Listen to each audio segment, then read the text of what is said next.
ವೀಕ್ಷಕರೇ, ಅನುದಿನ ಸುದ್ದಿಜಾಲ. ನಾನು ಅನನ್ಯ ಎಸ್ ಭಾರದ್ವಾಜ್. ಇಂದಿನ ವಿಶೇಷ ಸುದ್ದಿ ಪ್ರಸಾರ ವೀಕ್ಷಣೆಗೆ ಸ್ವಾಗತ.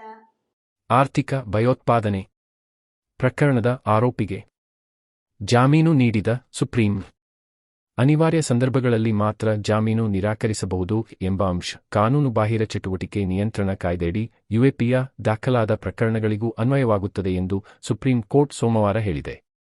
ಜಮ್ಮು ಕಾಶ್ಮೀರದಲ್ಲಿ ಮಾದಕವಸ್ತು ಪೂರೈಕೆ ಮತ್ತು ಭಯೋತ್ಪಾದನೆಗೆ ಹಣಕಾಸು ನೆರವು ನೀಡುತ್ತಿರುವ ಗಡಿಯಾಚೆಗಿನ ಜಾಲದಲ್ಲಿ ಭಾಗಿಯಾಗಿರುವ ಆರೋಪ ಎದುರಿಸುತ್ತಿರುವ ಹಂದ್ವಾಡದ ನಿವಾಸಿ ಸೈಯದ್ ಇಫ್ತಿಕರ್ ಅಂದ್ರಾಬಿಯ ಜಾಮೀನು ಅರ್ಜಿಯ ವಿಚಾರಣೆ ಕಾಲಕ್ಕೆ ಕೋರ್ಟ್ ಈ ಅಭಿಪ್ರಾಯ ವ್ಯಕ್ತಪಡಿಸಿದೆ.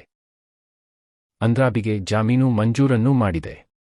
ಆರೋಪಿಯು ತನ್ನ ಪಾಸ್ಪೋರ್ಟ್ ಅನ್ನು ಪೊಲೀಸರಿಗೆ ಒಪ್ಪಿಸುವಂತೆ ಮತ್ತು 15 ದಿನಗಳಿಗೊಮ್ಮೆ ಸ್ಥಳೀಯ ಠಾಣೆಗೆ ಹಾಜರಾಗುವಂತೆ ನ್ಯಾಯಮೂರ್ತಿಗಳಾದ ಬಿ.ವಿ. ನಾಗರತ್ನ ಮತ್ತು ಉಜ್ಜಲ್ ಬುಯಾನ್ ಅವರ ಪೀಠವು ಆದೇಶಿಸಿದೆ.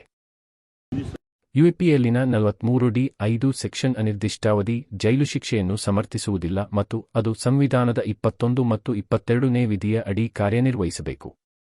ಈ ಸೆಕ್ಷನ್ಗಳು ಕಠಿಣ ಜಾಮೀನು ಷರತ್ತುಗಳನ್ನು ವಿವರಿಸುತ್ತವೆ ಎಂದು ನ್ಯಾಯಪೀಠ ಹೇಳಿದೆ. ಅನಿವಾರ್ಯ ಸಂದರ್ಭಗಳಲ್ಲಿ ಮಾತ್ರ ಜಾಮೀನು ನಿರಾಕರಿಸಬಹುದು ಎಂಬುದು 21ನೇ ಮತ್ತು 22ನೇ ವಿಧಿಗೆ ಸಂಬಂಧಿಸಿದ ಸಾಂವಿಧಾನಿಕ ತತ್ವವಾಗಿದೆ ಮತ್ತು ಅಪರಾಧ ಸಾಬೀತಾಗುವವರೆಗೆ ಆರೋಪಿಯನ್ನು ಶಿಕ್ಷೆಗೆ ಒಳಪಡಿಸದಿರುವುದು ಕಾನೂನಿನ ಅಡಿಯಲ್ಲಿರುವ ನಾಗರಿಕ ಸಮಾಜದ ಮೂಲಾಧಾರವಾಗಿರುತ್ತದೆ ಎಂದು ನ್ಯಾಯಪೀಠ ಹೇಳಿದೆ. ಅನಿವಾರ್ಯ ಸಂದರ್ಭಗಳಲ್ಲಿ ಮಾತ್ರ ಜಾಮೀನು ನಿರಾಕರಿಸಬಹುದು ಎಂಬುದು ಯುಎಪಿಯಗೂ ಅನ್ವಯವಾಗುತ್ತದೆ. ಇದರಲ್ಲಿ ನಮಗೆ ಯಾವುದೇ ಸಂಶಯವಿಲ್ಲ. ನಿರ್ದಿಷ್ಟ ಪ್ರಕರಣಗಳಲ್ಲಿ ಪರಿಸ್ಥಿತಿಗೆ ಅನುಗುಣವಾಗಿ ಜಾಮೀನು ನಿರಾಕರಿಸಬಹುದು ಎಂದು ಪೀಠ ತಿಳಿಸಿದೆ. ಯುಎಪಿಎ ಮತ್ತು ಐಪಿಸಿ ಅಡಿ 2020ರಲ್ಲಿ ಈ ಸಂಬಂಧ ದಾಖಲಾಗಿರುವ ಪ್ರಕರಣದ ತನಿಖೆಯನ್ನು ರಾಷ್ಟ್ರೀಯ ತನಿಖಾ ದಳ ಎನ್ಐಎ ನಡೆಸುತ್ತಿದೆ. ಭಯೋತ್ಪಾದಕರ ಜೊತೆ ಸಂಪರ್ಕದಲ್ಲಿ ಇದ್ದುದು ಮೊಬೈಲ್ ಫೋನ್ ದಾಖಲೆಗಳ ಪರಿಶೀಲನೆಯಲ್ಲಿ ಪತ್ತೆಯಾಗಿದೆ ಎಂಬ ಕಾರಣಕ್ಕೆ ತನ್ನ ಜಾಮೀನು ಅರ್ಜಿಯನ್ನು ವಜಾಗೊಳಿಸಿದ್ದ ಜಮ್ಮು ಕಾಶ್ಮೀರದ ಮತ್ತು ಲಡಾಖ್ ಹೈಕೋರ್ಟ್ನ ಆದೇಶವನ್ನು ಪ್ರಶ್ನಿಸಿ ಅಂದ್ರಾಬಿ ಸುಪ್ರೀಂ ಕೋರ್ಟ್ಗೆ ಅರ್ಜಿ ಸಲ್ಲಿಸಿದ್ದರು. ಯುಎಪಿಯ ಅಡಿಗೆ ಪ್ರಕರಣದಲ್ಲಿ ಜಾಮೀನು ನೀಡುವ ಕುರಿತು ಕೆ.ಎ. ನಜೀಬ್ ಪ್ರಕರಣಕ್ಕೆ ಸಂಬಂಧಿಸಿ ಸುಪ್ರೀಂ ಕೋರ್ಟ್ 2021ರಲ್ಲಿ ಮಹತ್ವದ ತೀರ್ಪು ನೀಡಿತ್ತು. ಇದನ್ನು ವಿಚಾರಣಾ ನ್ಯಾಯಾಲಯಗಳು, ಹೈಕೋರ್ಟ್ ಮತ್ತು ತನ್ನದೇ ಪೀಠಗಳು ತಳ್ಳಿಹಾಕುವಂತಿಲ್ಲ ಎಂದು ಹೇಳಿತ್ತು. ದುಬಾರೆಯಲ್ಲಿ ಸಾಕಾನೆಗಳ ಕಾದಾಟದ ನಡುವೆ ಸಿಲುಕಿ ಮಹಿಳೆ ಸಾವು, ಪತಿ ಮಗು ಪಾರು.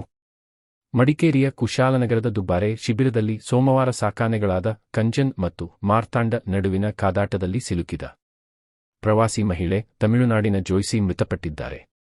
ಅವರ ಪತಿ ಜೋಯಲ್ 1 ವರ್ಷದ ಮಗು ಕೂದಲೆಳೆಯ ಅಂತರದಿಂದ ಪಾರಾಗಿದ್ದಾರೆ. ಮಾರ್ತಾಂಡ ತೀವ್ರವಾಗಿ ಗಾಯಗೊಂಡಿದೆ. ಮಾರ್ತಾಂಡ ಆನೆಗೆ ಸ್ನಾನ ಮಾಡಿಸುವಾಗ ಕಂಜನ್ ದಾಳಿ ನಡೆಸಿದೆ.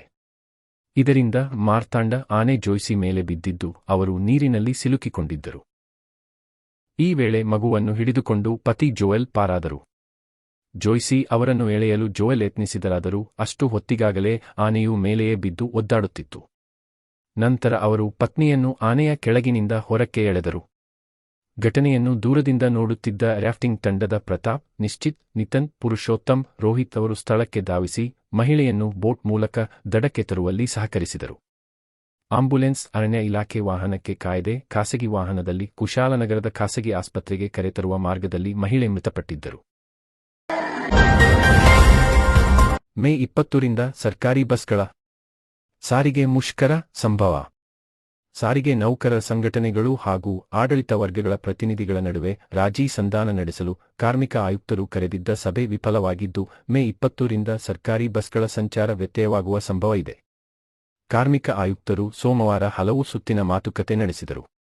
ಬೇಡಿಕೆ ಈಡೇರದೇ ಇದ್ದರೆ ಬಸ್ ಮುಷ್ಕರ ನಡೆಸುವುದಾಗಿ ಸಂಘಟನೆಗಳು ಪಟ್ಟು ಹಿಡಿದಿವೆ. ಮೇ 25ರಂದು ಮತ್ತೊಂದು ಸುತ್ತಿನ ಮಾತುಕತೆ ನಡೆಯಲಿದೆ.